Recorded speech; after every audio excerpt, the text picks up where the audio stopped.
വയനാട് പുനരധിവാസ നിർമ്മാണ പ്രവർത്തനം വൈകിയെന്ന വാർത്ത തെറ്റിദ്ധരിപ്പിക്കുന്നതെന്ന് മന്ത്രി കെ രാജൻ.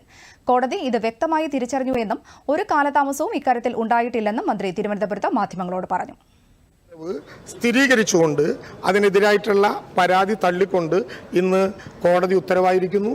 സ്വാഭാവികമായിട്ടും LARR 2013 അനുസരിച്ച് പണം കാണണം എന്ന് കോടതി പറഞ്ഞിട്ടുണ്ട്. അതുതന്നെയാണ് ഉദ്ദേശിക്കുന്നത് സർക്കാർ. അഡ്വാൻസ് പൊസഷൻ എടുക്കാനും അവിടെ പ്രവേശിക്കാനും ആവശ്യമായ നടപടികൾ നടത്താനും കോടതി ഗവൺമെന്റിനെ അംഗീകരിച്ചിട്ടുണ്ട്. അതോടൊപ്പം തന്നെ പൊസഷൻ പൂർണ്ണമായി ഏറ്റെടുക്കുന്നതിന് മുമ്പ് നഷ്ടപരിഹാര തുക കാൽക്കുലേറ്റ് ചെയ്ത് കണക്കാക്കി കൊടുക്കണം എന്ന് പറഞ്ഞിട്ടുണ്ട്. കൊടുക്കുമ്പോൾ കോടതി നിർബന്ധം ടൗൺഷിപ്പ് എന്ന ആശയത്തിലേക്ക് എത്തിയത് പലതായി പിരിഞ്ഞ ജനത്തെ ഒരുമിപ്പിക്കാനാണെന്നും മന്ത്രി വ്യക്തമാക്കി. ഒക്ടോബറിൽ തന്നെ ദുരന്ത നിവാരണ നിയമപ്രകാരം ഭൂമി ഏറ്റെടുക്കാൻ സർക്കാർ തീരുമാനിച്ചു. ആ സർക്കാർ ഉത്തരവാണ് ഇപ്പോൾ കോടതി അംഗീകരിച്ചതെന്നും മന്ത്രി പറഞ്ഞു.